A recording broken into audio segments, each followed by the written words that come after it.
আপনারা এদিকে অন্নপূর্ণা ভান্ডারের টাকা নিয়ে এতটাই ব্যস্ত হয়ে পড়েছে যে ভারতবর্ষে কি হচ্ছে এখনোই জানেন না। আমাদের ভারতবর্ষে দিল্লিতে যে প্রোটেস্ট চলছে শিক্ষামন্ত্রী ধর্মেন্দ্র প্রধানের পদত্যাগ নিয়ে, প্রায় আজ 25 দিন হয়ে গেল এই আন্দোলন নিয়ে, কিন্তু এখনো সরকার কোনো এসে ওদের সাথে কথাও বলছে না এবং কোনো অ্যাকশনও নিচ্ছে না। শুধু এটাই না, আমাদের দেশের একজন বিখ্যাত বিজ্ঞানী সোনাম ওয়াংচু স্যার, উনি প্রায় 15 দিন ধরে না খেয়ে হাঙ্গার স্ট্রাইকে বসেছেন।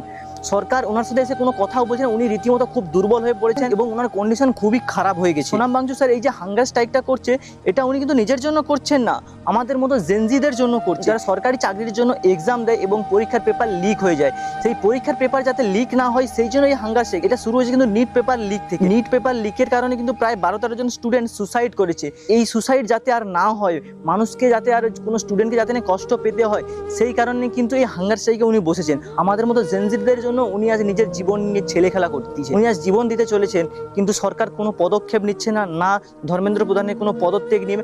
এবং এটা নিয়ে আবার ধর্মেন্দ্র প্রধান বলেছেন নাকি এরা অ্যান্টি ন্যাশনাল টেরারিস্ট। কোনো কিছু প্রোটেস্ট করলে সরকারের কাছে যদি টেরারিস্ট হয়ে যায়, তাহলে এইসবের বিরুদ্ধে কারা প্রতিবাদ করবে? আপনারা যদি না আজ সরকারের কাছে ওনার পদত্যাগ চান, তাহলে এরকম ভবিষ্যতে আরও কত পেপার লিক হবে, আরও কত সমস্যা হবে। প্রত্যেকটা জিনিসের রাস্তা যেমন গাড্ডা হয়ে যাচ্ছে, ভেঙে পড়ছে, কিছুদিন হতে না হতে ব্রিজ ভেঙে পড়ছে। এসব ব্যাপারে আজকে যদি না আপনারা সরকারের কাছে কোশ্চেন করেন, তাহলে কিন্তু ভবিষ্যতে আরও অনেক কিছু কঠিন পরিস্থিতি আসতে চলেছে। আপনাদের কি মতামত?